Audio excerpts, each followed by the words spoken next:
रीवा से इस वक्त की बड़ी खबर है, जहां रीवा पुलिस ने महज 24 घंटे के अंदर महिला की अंधी हत्या का पर्दाफाश कर दिया है। महिला का हत्यारा कोई और नहीं बल्कि रिश्ते का देवर ही निकला है, जिसने पैसों के लिए भाभी के सिर पर बेड से हमला कर न सिर्फ उसकी हत्या कर दी थी, बल्कि घर में रखे 1 लाख से अधिक की नकदी समेत तकरीबन 17 लाख कीमती जेवरात भी पार कर दिए थे। पुलिस ने फिलहाल आरोपी के कब्जे से नकदी और जेवर के साथ साथ वारदात में प्रयुक्त किए गए बैट को भी बरामद कर लिया है। दरअसल यह खुलासा आज रीवा एसपी के निर्देश पर एडिशनल एसपी आरती सिन्हा व सीएसपी राजीव पाठक के द्वारा किया गया। मामले का खुलासा करते हुए एडिशनल एसपी ने जानकारी देते हुए बताया कि ये कल की घटना है। थाना विश्वविद्यालय अंतर्गत कल पुलिस को ये सूचना मिली कि इटौरा में जो दयालु नगर है वहां पर एक महिला है जो कि अपने ही घर में मृत अवस्था में पड़ी हुई है। जैसे ही पुलिस को यह सूचना मिली है तो हमारे सीएसपी साहब, हमारे थाना प्रभारी विश्वविद्यालय, उनकी टीम, अंगुल चिन्ह की टीम, हमारे फोटोग्राफ्स और हमारी एफएसएल की टीम जो है वो मौके पे पहुंची और उन्होंने वहां पर छानबीन प्रारंभ करी। वरिष्ठ अधिकारियों को सूचना दी गई, शीघ्र ही टीमें बनाई गई ताकि इस बात का पता लगाया जा सके कि दिन दहाड़े इस प्रकार से कौन व्यक्ति हैं जिन्होंने इस हत्या को अंजाम दिया है। आस पड़ोस के लोगों से बात की गई। घर में मृतिका के 2 बच्चे भी थे, रहते थे, पति भी हैं उनके, उनसे बातचीत की गई और मृतिका के फोन को भी खंगाला गया।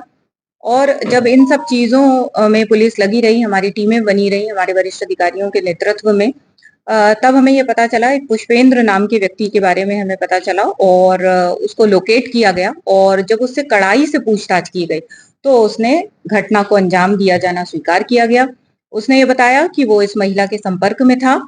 दूर से उसके रिलेशन में ये मृतिका का देवर लगता था और उसने बताया कि उसका मृतिका के घर पे आना जाना था और कल घटना दिनांक को ये व्यक्ति घर पे आया हुआ था। मृतिका से कुछ पैसे की इसने डिमांड की थी जो उनके द्वारा उन्हें नहीं दिए गए। गुस्से में आकर इसने बैट से जो महिला है उनके सर पर वार किया और इस वजह से महिला की मृत्यु हो गई। इसके बाद ये वहां से पैसा, उनका ज्वेलरी लेके निकल गया। इसको लोकेट कर लिया गया है और जब इसको लोकेट किया गया है पुष्पेंद्र को, तो इसके पास से जो इसने घर से ज्वेलरी, महिला की ज्वेलरी और जो कैश है लगभग 1,10,000 रुपए, ये उनसे जब्त कर लिया गया है। साथ ही वो बैट जिससे महिला की हत्या की गई थी उसको भी इस व्यक्ति से जब्त कर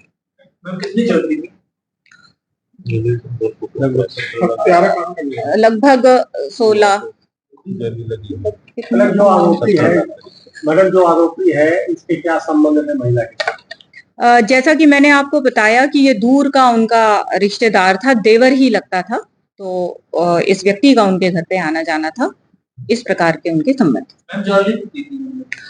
उनके कंगन हैं, जो महिलाएं जो जनरली ज्वेलरी पहनती हैं, कंगन है, उनके लॉकेट्स हैं, मंगलसूत्र हैं, हार हैं, इस प्रकार की उनकी गोल्ड की ज्वेलरी है और 1,10,000 का कैश।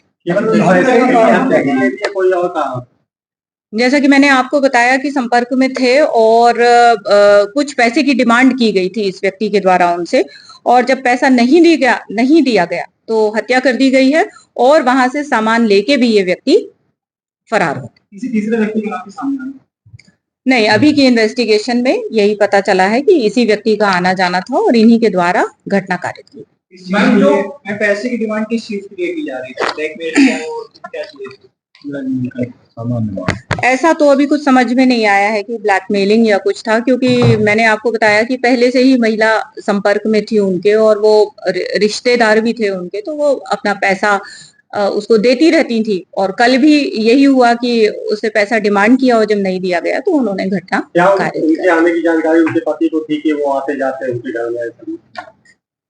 ऐसा अभी नहीं पता चल पाया है, लेकिन जो हम लोगों को हमारे मुखबिर और बाकी लोगों से अभी जो पूछताछ की गई है उससे यही पता चला है कि उनका आना जाना था। प्रेम तो मैम नहीं, उनकी जो मृत्यु है वो सर पे चोट लगने से। मैम, एसडीएम में पुलिस चौकी का जो मर्ग रजिस्टर है उसमें ये साफ तौर पे लिखा गया है कि महिला की मौत गोली लगने की वजह से हुई है, जिन्हें उन्हें अस्पताल में लाया गया। नहीं, आप कोई दूसरा मर्ग रजिस्टर देखाए होंगे। महिला की मृत्यु जो है वो बैट या भारी किसी हथियार से मारने से हुई है और वो बेड से ही उनका हत्या हुआ है, गोली नहीं लगी।